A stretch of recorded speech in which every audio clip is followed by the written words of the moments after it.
C'est devant le chef de l'État, commandant suprême, la première fois qu'il est arrivé ici, j'avais parlé du problème d'effectifs. J'avais parlé clairement du problème d'effectifs.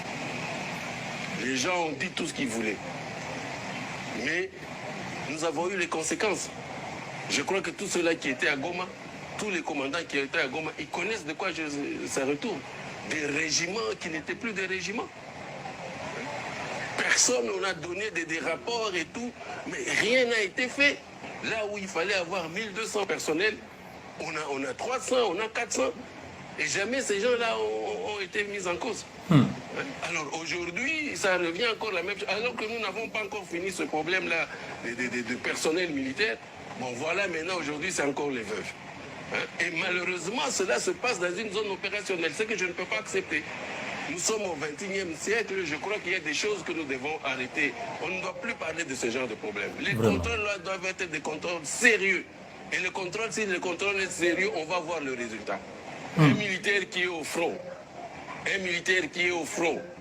comme maintenant là, nos militaires sont en train de combattre là, le CRP M23, la milice de Thomas Lubanga, qui est, n'est-ce pas, allié au M23. Nos militaires sont en train de mourir. Mais s'il y a un militaire qui est devant l'ennemi, il apprend que les veuves ne sont pas payées. Pourquoi est-ce que ce militaire-là va se sacrifier? Il va dire le jour où je vais mourir, ça sera la même chose pour mes enfants. Ça touche vraiment au moral du militaire. Ça touche au moral de ces combattants, de ces hommes-là qui sont vraiment à la ligne de front. Comment est-ce qu'ils vont combattre s'ils savent que s'ils meurent, à leur mort, on ne va pas s'occuper de veuves, qu'on va traiter leurs veuves comme on est en train de le faire aujourd'hui, qui vise à déstabiliser toutes les opérations. Oh là là. Ça vise à déstabiliser. Moi, j'ai eu l'information depuis le matin que ces femmes allaient se pavaner sans habit dans la ville. Imaginez-vous qu'elles aient fait ça, qu'elles le fassent maintenant. Vous pouvez vous imaginer les conséquences?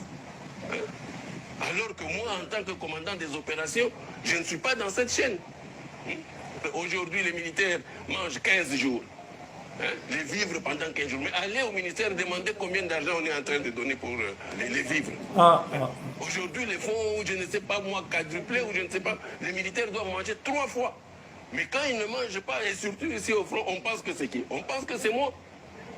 Quand les militaires ne sont pas payés, les gens, le commun de mortalité, pensent que c'est le gouverneur.